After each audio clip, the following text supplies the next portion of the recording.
Chinese president Xi Jinping June 8 മുതൽ 9 വരെ ഉത്തര Korea സന്ദർശിക്കുമെന്ന് ഔദ്യോഗിക വാർത്താ ഏജൻസിയായ സിൻഹുവ റിപ്പോർട്ട് ചെയ്തു കഴിഞ്ഞു.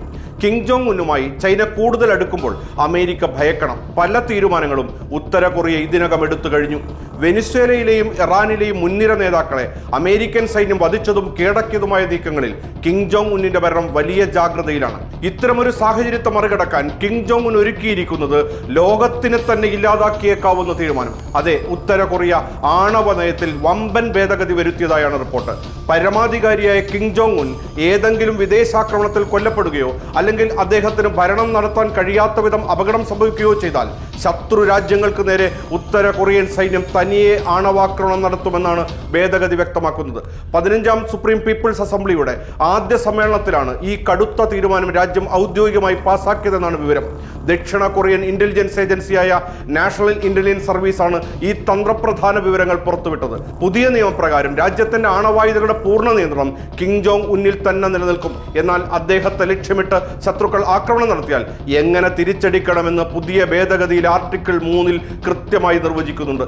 ഉത്തര കൊറിയയുടെ ആണവ കമാൻഡ് ആൻഡ് കൺട്രോൾ സംവിധാനം ശത്രുക്കളുടെ ആക്രമണത്താൽ അപകടത്തിലായാൽ ഉടനടി യാതൊരുവിധ മുൻ അനുമതിയും കൂടാതെ തനിയെ ആണവാക്രമണം ആരംഭിക്കുമെന്നാണ് ഇതിൽ പറയുന്നത്. മനുഷ്യന്റെ ഇടപെടലുകളില്ലാതെ യന്ത്രങ്ങൾക്ക് തനിയെ ലോകം അവസാനിപ്പിക്കാൻ കഴിയുമോ എന്ന ചോദ്യമാണ് ഈ പുതിയ നയത്തോടെ ഉയരുന്നത്. ഇതിനു മുൻപ് സോവിയറ്റ് യൂണിയൻ വികസിപ്പിച്ചെടുത്ത പെരിമീറ്റർ അഥവാ പാശ്ചാത്യ ലോകം ഡെഡ് ഹാൻഡ് എന്ന് വിളിക്കുന്ന വിനാശകരമായ ഒരു സംവിധാനം റഷ്യക്ക് ഇപ്പോഴുമുണ്ട്.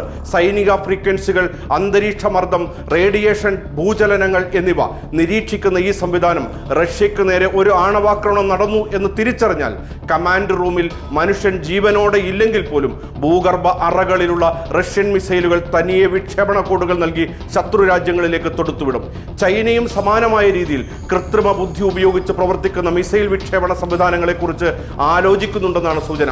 ആണവായുധങ്ങളുടെ നിയന്ത്രണം പൂർണ്ണമായും കൃത്രിമ ബുദ്ധിക്ക് വിട്ടുകൊടുക്കുന്നത് എത്രത്തോളം അപകടമാണെന്ന് ചരിത്രം തെളിയിച്ചിട്ടുണ്ട്. 1983 സെപ്റ്റംബർ 26 സോവിയറ്റ് യൂണിയന്റെ ഉപഗ്രഹങ്ങൾ അമേരിക്ക 5 മിസൈലുകൾ മോസ്കോയ്ക്ക് നേരെ വിക്ഷേപിച്ചതായി തെറ്റായ മുന്നറിയിപ്പ് നൽകിയിരുന്നു. അന്ന് ഡ്യൂട്ടിയിലുണ്ടായിരുന്ന ലഫ്റ്റനന്റ് കേണൽ സ്റ്റാനിസ്ലാവ് പെട്രോവ് എന്ന സോവിയറ്റ് ഉദ്യോഗസ്ഥൻ തന്റെ യുക്തി ഉപയോഗിച്ച് ആ മുന്നറിയിപ്പ് അവഗണിച്ചതുകൊണ്ട് മാത്രമാണ് അന്ന് ലോകം ഒരു ആണവ യുദ്ധത്തിൽ നിന്ന് രക്ഷപ്പെട്ടത്. അമേരിക്കയിൽ ഇത്തരം മോണിറ്ററിംഗ് സംവിധാനങ്ങൾ ഉണ്ടെങ്കിലും അന്തിമ തീരുമാനമെടുക്കാൻ എപ്പോഴും ഒരു മനുഷ്യൻ ആവശ്യമാണ്. റഷ്യയുടെയും ഉത്തര കൊറിയയുടെയും ഇത്തരം ഡെഡ് ഹാൻഡ് നയങ്ങൾക്ക് പിന്നിൽ കൃത്യമായൊരു സന്ദേശമുണ്ട്. തങ്ങൾ ആക്രമിക്കുന്നത് തടയാൻ ഇത്തരം ആണവ ഭീഷണികൾ വഴി ഈ രാജ്യങ്ങൾക്ക് സാധിക്കുന്നുണ്ട്. കൃത്യമായി പറഞ്ഞാൽ അമേരിക്കക്കുള്ള മുന്നറിയിപ്പാണ് ഈ ആണവ ഭീഷണി.